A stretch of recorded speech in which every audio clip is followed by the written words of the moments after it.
may-ari ng kumpanya, ano ang background ko at paano ko napasama o napasali sa ganitong klaseng organisasyon or negosyo. Ako po ay taga Pangasinan. Narinig ko kanina may nag-speech eh. Taga Pangasinan, nagtrabaho sa Dagupan? Sino yun? Ikaw yun? Okay. Doon ho ako lumaki. Dagupan, Pangasinan. Sa isang pagkaliit na barangay, ang tawag po doon ay Barangay Perez Market. Ayan po. Ang magulang ko ay, ang nanay ko ay Panggalato o Pangasinense. Ang tatay ko ay Ilocano. So ako ay kalahating Ilocano, kalahating Panggalato. Kaya ako ay guwapo. Ang labo, no? Labo. Okay. So, pinanganak ko ako, hindi naman ako sobrang hirap, pero hindi ko kami mayaman. Mukha lang kong mayaman kasi kutis mayaman. Para maintindihan nyo, ano ibig sabihin na medyo mahirap? Kung ito yung mayaman, ito yung mahirap, ito yung gitna, bawas akong konti.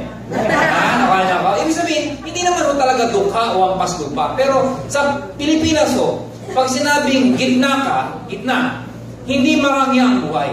Sakto-sakto lang. Pero kung babawasan pa ng konti, medyo may crude na ho. Nakanya ko, medyo yung mga pangarap mo sa buhay, hindi na, kumbaga sa Jollibee, pangarap na ho ang Jollibee. Pag kumain ng Jollibee, medyo masaya na. Pero yung sobrang hirap talaga, ang Jollibee, kahit pangarap, hindi man nangangarap ng Jollibee. Nakanya ko, pinagkaiba. So, bata pa lang ho ako. Hindi ho ako sanay sa buhay na mahirap. Kasi alam ko sa puso ko, hindi ako bagay maging mahirap. Totoo, hindi na ako salamin. Hindi pwede talaga eh. Pangmayaman na po ako. Hindi ko sabihin, bata pa lang ako, mataas na ho ang pangarap ko. Mataas na ho ang tingin ko sa sarili ko. Ibig sabihin, alam ko, balang araw, yayaman ho ako. So, may clear idea, bata pa lang, alam ko, yayaman na ako.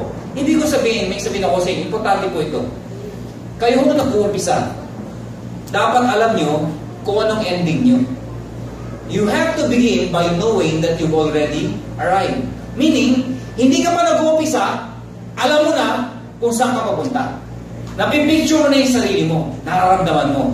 Kasi kung marami ko kayong duda, at pag tumitingin sa salamin, kaduda-duda, at talaga namang bawat kilos mo, kaduda-duda. Nakuha niyo ako? Kaya ako tayo nahihirapan kasi nagdududa ka.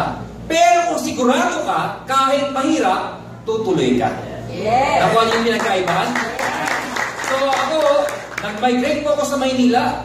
Doon po ako nag-aaral ng college. Ako po ay nagtapos sa UP. Opo, graduate po ako ng UP, University of Perpetual. Kala nyo, the Philippines, ano? Ako po ay kumuha ng kurso na saktong-sakto sa negosyo ko ngayon. Physical therapy. Layo naman. Actually, hindi ko alam ng physical therapy. May idea ba kayo ng PT? Nung ako ay high school graduate, ang sabi ng ate ko pa nga sa Maynila, mag-PT ka, excited. Mag-PT ka. Siyempre, magka-college na ako. Sabi ko, bakit ate ba? Basta, mag-PT ka. Bakit? Basta! Bakit yayaman ka? Sige! Gusto ko talagang yumaman eh. Wala akong pakialam kung yung PT. Basta yumaman. Nag-PT ako na walang kalang-alam ko ng PT na yan. Nalaman ko ang PT nung ako'y gagraduate ko. Nung internship. Nung sa hospital na, di ba parang nurse nag-internship? Nung nasa hospital, doon ko nalaman itong trabaho namin. Ang kausap namin, matatanda, lalo na yung mga na-stroke. Nakakita daw ba kayo na na-stroke? Yung mga ganyan? Ha? Pag kinausap mga mano, kumusta kaya? Yan ang nakakausap ko. Ano ginagawa ko sa mga to? Tinutuwid ko yung mga kamay. Pag tinutuwid ko yung kamay, sumasabay yung... May magagawa ba ako? Graduate na ako eh. Tinapos ko yung PT na yan. Tinapos ko talaga. Graduate ako. Ito problema ko. Pagkatapos ko sa PT, hindi ho in demand sa abroad, tapos na ho. Ang in demand ho, nurse naman. Naalala niyo ho noong mid of 2000? In demand ng nurse, tapos na ang PT. Noong mid 2000, nurse naman. E di ba ikaw ngayon, pagka-graduate mo, nurse na, edi sana naging nurse na lang ako. Ay, alam niyo, hindi naman nakakahiya. Nakakatuwa lang. Bakit po? Sa Pilipinas po, lalo ng mid of 2000, halos lahat po nag-nurse. Bakit po? Sobrang in-demand sa abroad. Imagine nyo, pati mga gumraduate na ho ng ibang kurso, nag-aral ulit para mag-nurse. Engineer na nurse. Sabi ko, ginagawa ko dito, hindi man sa abroad eh. Pati doktor nag-nurse. Hindi mo nakakahiyaya, nakakatuwa lang pag-usapan, lalo pag graduate. Di ba pag graduation parang ganito? Kinakamayan yan eh. O, eto na ngayon. Congratulations, Doc. Nurse ka na. Ano yung tsura ng doktor? Yes! Sa wakas. Imagine mo yung doktor naging nurse at tuwa pa. Ayun ho ang katotohanan. Pag gusto ko natin yumaman, lalo ko ordinaryong tao sa Pilipinas, you'd rather go abroad than stay in the Philippines. So mga kaibigan, nung nalaman ko yun, sabi ko, sayang yung 5 taon na kurso ko. 5 years old PT. Buti na lang ho, may nag-imbita ho sa akin, kaklase ko, babae. Inimbita ho sa isang kumpanya, nakatulad din dito. Hindi ko na sabihin pangalan nung kumpanya, Forever Living. Siguro naman narinig nyo na ho yun. Ano? Naku, estudyante pala po ako, naimbita ako sa ganito. Sino dito estudyante? Estudyante, nag-aaral. College, wala.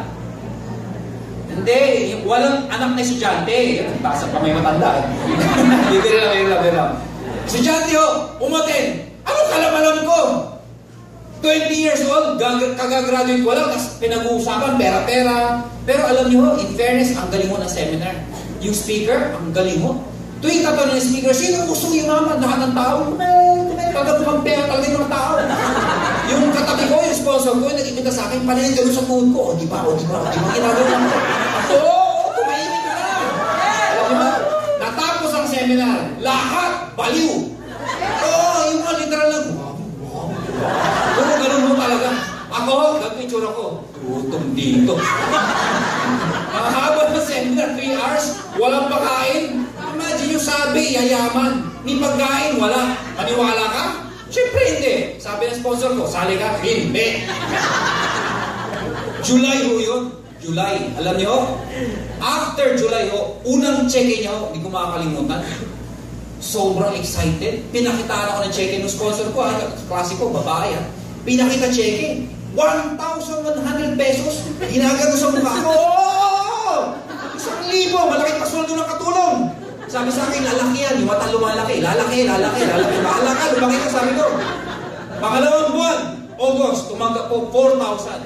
Diniretso ko, 1 plus 4, 5,000. In 2 months, tayo mag-graduate. Pag-graduate natin, baka isang buwan lang natin yung 5,000 mo. Baka may higit pa, pag nagano tayong trabaho. Sabi sa akin, hindi. Sa negosyo, mag-ubis sa maliit. Bago yan lumaki. Hindi ka tulad sa employment, magbalik-baliktad ka man. Pag sinabi ng boss mo 10,000, tumaas man yan, konti lang. 10,000 pa din yan. Bahala ka, lumaki ka, sabi ko. Wala akong pakialam sa'yo. Excited, dumiretso. Sumunod na po, September, dito ho, grabe ho. Kung excited sa 4, dito tumanggap 12,000 ho. Yun, tumahimik na ho ako. Ayoko na makipag-debate. Mahilig ko sa debate. Pero nakita ko 12,000, syempre, tatahimik ka. Bakit? Wala akong trabaho. Ganyan tayo mga Pilipino eh. Kung sino yung wala, siya yung kala mo kung sino. Hindi ko naman ako nila lahat. Pero di na yung katabi. Di na yan. Pag na-forma yan, walang pera yan. Yan ang Pilipino, ha? Puro dating, walang ako. Pero hindi ko nila lahat. Kami natatamaan dito eh. Lali, may mga nakasabit dito. Gusto ko sa inyo, peke yan. Teka lang, hindi ko kayo pinapatamaan ko, ano? Mamit niya, pinapatamaan. Hindi ko kayo. Yung katabi nyo. Ay, hindi ko din yun. Kasi may katabi mo. Anyway, 12,000. Alam niyo, malaki o ba yung mali? Isang buwan. 12,000. Sa isang estudyante, malaki mali? Part-time, malaki mali? Malaki. Sayang ko hindi? Hindi. Oho, 12,000 o yun. Malaki o yun sa isang estudyante. Pero alam niyo, maprinsipyo akong tao. Ang prinsipyo ko dito, pati yung inatinan ko before, sales pa rin po ito. Pag sinabi negosyo, sales, may binibenta. Ang prinsipyo ng negosyo, nobody gets paid when there's nothing sold. Kikita ka lang pag may benta. Sabi ko sa kanya, next month, wala ka mabentahan. May kita ka, wala. Sabi sa akin, wala, kita mo na. Unreliable. Hindi ka sigurado. Hindi ka tulad pag ikaw pumasok ka, 15 at 30, yun ang sigurado. May sweldo ka. Tumuloy siya, ako hindi. October ho, dito ho nagbago ho lahat. Grabe ho yung kaklase ko yun. Babae ho, ang layo pa lang. Tumatalon, may hawak ka cheque, nakapalda. Excited, sabi, tingnan mo! Gumagano, no? Yung palda, gumagano, no? Hindi ko alam mo, titignan ko. Titignan ko daw eh. Pagkakita ko, 52,000 ho. Lahat ng balahibo ko, tumayo. Nasubukan niyo na ba yung kinilabutan mo ba? Yung mga balahibo mong tayuan? Lahat ng meron sa akin, tumayo. Si nanay, mga tao, dalawang kamay po. Nay, may namimiss ka. Balahibo. Tumayo lahat ng balahibo ko. Bakit po? 52,000. Kaklase ko. Babae. Kung kaya niya, kaya ko. Alam mo, isa lang sinabi ko. Kung anong ginawa niya, magagawa ko. Ano ba pinagkaiba? So mga kaibigan, sila sinabi ko, kung totoo yan, cheque mo, i-encash natin. Bakit? Ang cheque tumatalbog. Ay, ganun ako, manudaw akong tao eh. Sinamahan ko sa bangko. First time ko nakita ng bangko na punong-puno ng tao. Ang haba ng pila. Yung pila, diretso, di ba? Yun, hindi yung paikot. Ang tao, dami, nas nag-uusap. Lahat pala, member ng kumpanyang yun. Nagtatanungan. Magkano cheque mo? Ikaw, magkano cheque mo? Tanong na lahat. May mga first timer na nakatayo, parang pilit, pakiramdam namin, ako pakiramdam ko, pinagkakaisahan kami. Ano niyo bakit? Habang nagtatanungan, dinadaan sa mga ulo namin yung cheque. Ito, tinan mo. Ako naman. Tapos meron daw dating security guard. Dati ako security guard, bumaba ang cheque ko eh. Magkano? 48,000 lang. Yabang. Bumaba pa daw. Wala akong bakit? Hindi ko naman kilala itong mga tao ko eh. Ang kilala ko, yung kaklase ko.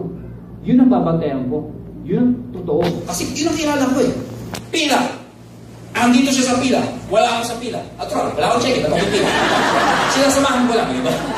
Habang papalapit sa teller, kinakabahan ko. Bakit po? 52,000 napakalaking pera sa isang estudyante. Sabi ko, grabe talaga ito. Totoo talaga ito. Lahat na po yung pila. Wala naman nagreklamo. Lahat naman nagpakapalit. Pero wala akong pakialam. Hindi ko kilala eh. Ito ang kilala ko eh. Pagdating sa teller, papalayo ko na papalayo. Alam niyo bakit? Kung sakali hindi totoo, magkahulihan. Eh kung hindi ko kasama, mahirap na, di ba? Baka madami pa ako eh. Pero ba't di ako umalis? Eh kung totoo, ay ba hindi mahirap na? Inabot na kaklase ko yung cheque. Tinanggap ng teller. Hindi niya na valid ID. Binigyan. Sabi ko, totoo to. Binaliktad yung cheque. Tinatakan. Pinasok sa validating machine. Tapos pinapirmahan. Sabi ko, totoo to. Kumuha ng tigpa 500 na pesos. Alam niyo yung bundle na 500? Pinasok dun sa, alam niyo yung money counter, yung nagbibilang. Alam niyo, sinabayan ko eh. 52,000 no. Inabot sa kaklase ko. Ganun pala tao. Sa harap ng teller. Sa harap ng maraming tao. Walang hiya-hiya. Nawala ako sa sarili ko. Hinawakan ko sa leg yung kaklase ko. Ang galing mo! Ang galing mo! Ha? 52,000 mo yun. Dinukot niya yung 2,000. Sa'yo. Imagine nyo, bumalik lang ako, may 2,000 na. Ha? Napaliw din pala. Alam nyo, yung gabi yun, di ako makatulog. Nasubukan nyo na hindi makatulog? Yeah. Kahit anong gawin mo, di ka makatulog. Alam nyo ba di ako makatulog? Hawak ko 2,000. Siya 50, makatulog ka? Ang layo, di ba? 2,050, hindi ka makatulog. Isa lang ginawa ko. Sabi niya, mag-recruit. Sabi niya, mag-akot. Sabi niya, mag-imbita. 1 taon ho. Walang tigil. Sabi ko, ito ang pinakamadali sa lahat ng negosyo. Imagine nyo, magdadala ka lang ng tao, nahihirapan ka ba?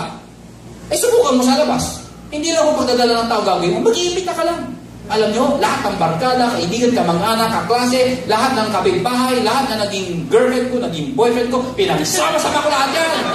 1 year ho, hindi ako tumigil. Good news po, wala sumali. Tawa-tawa kayo, subukan nyo. O, di ba, yung iba sa inyo, nag-imbita, wala naman dumating. Sinabi niyo pa, yung may-ari, darating, wala naman. Ang hirap! Ang hirap! Nakakainis! 1 year ho! Bok niya! Walang sumali. Kayo man nasa lugar ko, bibigay ka eh. Number 1 na naman, against sa akin, nanay ko eh. Nasa Pangasinan, nasa Maynila ako. Siyempre, iimbitahin ko. Nay, good news! Hindi na mag-physical therapy! Mag-join ako sa networking! Oh, ano sabi nanay ko? Patayin kita! Hindi na nga sumali, papatayin pa ako. Oh, pero alam nyo, hindi ako tumigil. Tumuloy ho ako. Bakit po? Ang sabi ng sponsor ko, yung nag-imbitaw sa akin, umattend ka ng trainings. May trainings pala. Ibig pala sabihin, lahat ng bagay may sistema. Para pagsasalita sa harap. Kapag ikaw first timer ka, sasabihin mo, hindi ko kaya ginagawa nyo, lalo ka na. Magaling ka magsalita, may itsura ka pa, mahirap gayahin yan. Ay, yung may itsura, talaga mahirap gayahin mo yun. Ha? Pero yung pagsasalita ho, alam nyo, lahat ng bagay ay napag-aaralan. Pag ginugusto. Nakuha niyo ako? So, sa madaling salita, pinag-aralan ko rin ho. Siyempre, kung first timer ka, tatawagin kita dito. Ano itsura mo dito sa harap? Natural, di ba? Nakakatakot naman. Tatawagin ka, first timer. Ang galing mo mong salita. Siyempre, paano nangyari yun? First timer, ang galing mo salita. Ang pinaka-nakakatakot, tatawagin niyo may-ari. Pagdating dito sa harap. Nakuha niyo ako? Experience is relative with time. The more na ginagawa mo isang bagay, the more na dumadali. Kung mahirap po ang global, simple lang ho. Kasi habang tumatagal ang panahon, dapat natututo ka. Ang tanong, gaano kayo katagal? Baka naman 2 buwan pa lang ho kayo. Sinasabi niyo ng ang hirap. Natural, 2 buwan ka pa lang. Nakuha niyo ako? Ang masakit nito, baka mamaya, 2 pa lang din ang iniimbita mo. Ilan ho ang iniimbita ko? Saan katutak ko? Nakuha niyo ako? I-structure ko yung kwento ko. Alam ko basta yun, naantok na yun. May nakita ko, sabi niyo. Okay, so anong nangyari ho? After 2.5 years, nag-manager ako sa kumpanyang yun. And after another 6 years, I was one of the youngest millionaires club. Nalaman ko yung sistema, sinabayan ko ng sipag, and one of the top ako sa kumpanyang yun. Year 2003, to be exact. Umalis ko sa kumpanyang yun, sumali ulit ako sa isang kumpanya. FQ naman ako pangalan. 6 months lang ako doon. Mabilis lang. After FQ, umalis po ulit ako. Sumali naman ako sa isang kumpanya, iGen Portal. Sinasabi ko sa inyo yung background ng sa may-ari para may idea kayo saan ako nanggaling. Sumali ako sa isang kumpanya, pangalan iGen Portal. Yun! Doon ako nakaipon ng malaking pera. Alam niyo bakit? 1 million ho, isang buwan ang kinikita ko. Doon sa kumpanya yun. Grabe, no? Grabe, no? Out of 300,000 members, nung time na yun, 300,000 members, ako po yung top 4. 1 million ho, isang buwan. Nakaipon ako ng maraming pera. After 1 year, umalis po ulit ako sa kumpanyang yan. Alam ko, iniisip nyo. Lalo kung first timer kayo. Kung talagang kumikita ka, bakit palipat-lipat ka? Tama, di ba? 1 million sa buwan, alis ka pa. Natural, hindi na. O ito, sagot ko. Hindi ka pa alis kung sarado na. Siraulo ka na kung mag-isa ka, di ba? Natural, alis ka, sarado ka. Ito pangalawang tanong nyo. Alam mo na lang sasara yung mga ganyan negosyo. Sali ka pa rin na sali. O di ba mag-iisip ka? Oo, 1 million na isang buwan, magsasara naman. Di ba wala rin? O ito sagot ko. Dahil wala akong makitang negosyo na maliit ang puhunan, tandaan niyo, maliit ang puhunan na malaki ang kitaan. Alam niyo, big time businessman na ako ngayon. Ayoko magmayabang. Ang dami kong negosyo. Lahat po yung milyon-milyon ang puhunan. Pero ang kitaan, ay nako, sakit sa ulo. Teka lang, linawin ko. Baka sabihin ng iba dito, lalo kung baguhan. Akala ko ba yung maganda itong negosyo to? Ba't ang dami pa negosyo? Linawin ko lang ko. Maganda ang negosyo to. Malaki ang kinita ko. Pero kung nasa tamang pag-iisip ka, yung perang kinita mo, alam ang ilagay mo lang sa bangko. Marami akong kaibigan na magagaling. May Chinese man akong kilala na magaling, pero kulang sa puhunan. May mga dentista akong kilala na matatalino, pero kulang sa puhunan. Nakuha niyo ako? So ako, industrial partner. Ako yung nagpipinance. Sila yung magmamanage. Hati lang ko kami sa kita. Nakuha niyo ako? Ayan. So nakatulong ka na sa iba, nagkaroon pa ng maraming employment. Nakuha niyo yung difference? Pero ang main business ko, global. Ano ang difference ko? Ako, sa ibang negosyo, it will take 7 years bago ko mababawi ho yung puhunan ko. Magkano puhunan po doon? Bigyan ko ng example. Yung dentist na lang, clinics na tinayo namin, umabot ko ng 30 million pesos. Meron akong Guapulan, 14 branches. Para makita niyo yung Guapulan. Alam niyo ba yung parang amusement center? Hindi niyo alam? Parang Tom's World? Ayan, meron akong 14 branches po nun. Ay, hindi ko nasabihin sa inyo ilang milyon na puhunan. Pero nasabihin ko lang sa inyo, hanggang ngayon ho, ni kalahati ng puhunan, hindi pa ho kumabalik. Pero sa Global, 12,980, laking-laki na ho kayo. Ang sarap niyong pukpukin. 12,980, ang laki naman yan. Ibenta mo yung produkto, bawi ka na eh. Nakuha niya ako? Tumawid ka sa highway, nakapikit, bawi ka na eh. 200,000 ka kaagad eh. Anyway, going back. 2006, ako, yung Presidentes Doc Ed and Franz Kiel, we decided, itayo namin ang Global. Bakit po? Sawang-sawa na ho kami sumali sa ganitong klaseng kumpanya na nagsasara. Sabi namin, kaya sumali tayo sa mga kumpanya na nagsasara, ba't di na lang tayo magtayo para hindi na magsara? That was the idea, 2005.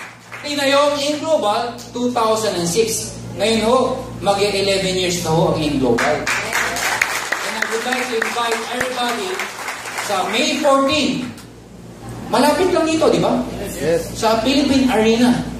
Sa kabilang kanto lang yun, di ba? Para ma-experience nyo, ano ba talaga ang Global? Doon ho kayo, kikilabutan ho kayo. Ang daming yumaman. Ilang libo ho naging milyonaryo. Ang dami ho naging successful. Ang maganda pa nito, hindi ho aim Bulacan. Hindi aim Nueva Ecija. Hindi ho aim Luzon. Aim Global. Baka makakita ka doon, puti, negro, iba't ibang klaseng lahi. At magulat ka, pati ho sila kumikita. So, mga kaibigan, tapos sa konting background sa sarili ko, pag-usapan naman natin ngayon, paano ngayon ang gagawin nyo kung kayo ay bago? Kasi syempre ito ng bottom line eh. Oh, maganda produkto, maganda yung negosyo. Anong gagawin ko? Tama, di ba? Number 1, tandaan nyo ito. KFC. Sino may sa KFC? Wala ba KFC dito? Hindi yung wala ng KFC. Alam niyo naman siguro yung KFC, di ba? Ayan. KFC. Para maintindihan nyo ano yung KFC, may meaning mo ang KFC. Kilala nyo ba ano ang meaning ng KFC? O, tanyo, mali. Ang ibig sabihin ng KFC, know, follow, commit. Intindihin mo. No. Alamin mo muna. Nakuha nyo ako, hindi ba dito, hindi pa naiintindihan, nag-decide na. Naku, mahirap yan. Naku, pare-pareho lang yan. Teka. Naiintindihan mo na ba? Hindi pa. Hindi mo ba naiintindihan, so nag-decide ka na. Lahat ng bagay, para maintindihan mo, aalamin mo. Nakuha niyo ako? Paano mo alaman? Eh, syempre, attend ka ng seminar, makikinig ka sa sponsor mo. Pag naiintindihan mo na at nagustuhan, what's next? Follow. Ano po yung follow? Kung anong ginawa ng apply mo, gagayahin mo. Pag sinabi nung apply mo, ito ang ginawa ko, nag-imbita, mag-imbita ka. Nakuha niyo ako? And finally, commit. Maraming tao kasi, pag sumali sa isang bagay, ang commitment, ni ang puso, wala doon. Kinalagay mo ang puso mo. Pag sinabi mong commit, gagawin mong karera ng isang bagay. Parang pag-aasawa. Pag kayo ba ay nag-asawa, nag-away ko kayo, hiwalayan na kagad? Di ba hindi mo ganun yun? Uy. Nag-aaral ka, estudyante, bumagsak ka sa quiz, bumagsak ka sa exam, aayaw ka na? Hindi. Nakuha niyo ako? Tutuloy mo, kailangan tapusin mo hanggang grade 6 hanggang makagraduate ka. Ganun din ako sa buhay. Ang pagyaman, hindi hinihintuan hanggang di kayo mayaman. Yung ibang tao, hindi pa mayaman, hinihinto na. Ito, paano kayo yaman? Parang ganito, may kwento. Meron isang hari, mahal na mahal siya ng kaharian nila. Ang problema yung hari, may sakit sa puso. So, nung pumunta yung specialista, nakita, ay nako, sabi, kailangan ng palitan yung puso. Change the heart. So, tinawag niya ngayon yung prinsipe. Mahal ng prinsipe, ang hari po natin ay kailangan palitan ng puso. So, sabi ng prinsipe, heart transplant? At ang kailangan ng puso ay magagaling sa donor na buhay pa. Sino naman bibigyan ng kanyang puso? Siyempre mamamatay siya. Di pinatawag lang ng tao ngayon. Kaya tawag. Tines ngayon, baka may gustong mag-donate. Mahal niyo ba ang hari? Sagot ng mga tao, mahal natin! May sakit ang ating hari. Gusto niyo bang gumaling? Gusto namin, mahal namin! Ang kailangan niya, heart transplant. Sige, gawin niya! Gawin! Ang kailangan ngayon ay mag-donate ng puso ng buhay na tao. Sige, donate! Donate! Sino sa inyo ang talagang mahal ang hari at i-donate ang kanyang puso? Tumahimik. Uulitin ko, sino sa inyo ang mahal ang hari at i-donate ang puso? biglang may taas ng kamay. Bata. Bingi pala. Oh! Take my heart! Take my heart! Sabi niya. Eh, narinig nung katabi. Abang nito ah. Take my heart! Take my heart! Narinig naman ng katabi. Ala, isa-isa. Ang dami. Take my heart! Take my heart! Sigawan. Uy, isa-isa. Teka lang. Isa lang ang kailangan ko. Hindi pwede kayong lahat. Hindi, dapat ako. Hindi, ako. Lahat talagang sigawan. O sige, para matapos lang to, dahil isa lang naman kailangan ko, kukuha ko ng balahibo, o feather. Ano ba feather sa Tagalog? Balahibo? Sabi ko balahibo. Umakyat siya sa mataas sa tower. Andun lang ng tao. Kung kanino babagsak to, siya magdodonate ng kanyang heart. Binaw niya ngayon. Tapos yung feather, bumaba. Dahan-dahan bumaba ngayon. Yung mga tao, take my heart, take my heart. Alam niyo, 5 minutes na ho, hindi pa bumaba yung feather. Tagal naman bumaba ng feather na yan. Talagang gano'n yung feather, oh. Ano nangyayari? Bumaba siya ngayon, 10 minutes na eh. Yung mga tao, anong sabi? Take my heart! Take my... Okay na ba? Pag sinabi yung commitment, hindi ho hanggang salita lang. Ha? Ipatulad kayo. Grabe! Power! Payaman! Pag-uwi ng bahay, tulong. Pag may nakitang recruit, kilala ko yan ah. Kilala ko yun. Hindi ko ganun. Dapat dito, parang toro. Hanggat tao at buhay, dapat recruit. Ganun mo dapat. Ano nga ba? Alam mo, naging networker ako katulad nyo. Actually ho, hanggang ngayon, nagre-recruit pa rin ako. Hindi na ako kasing tindi nung nag-umpisa ako kasi ang dami ko inaasikaso ngayon. Dahil isa ako sa may-ari. Pero alam nyo, no ako networker, ay grabe ko. Hindi ako titigil ng isang araw na wala nakakausap. Yun ang totoo. Yung hindi ka mapakali. Yung parang ayaw mo umuwi hanggat wala ka nakakausap na tao. Parang kang balisan hindi man.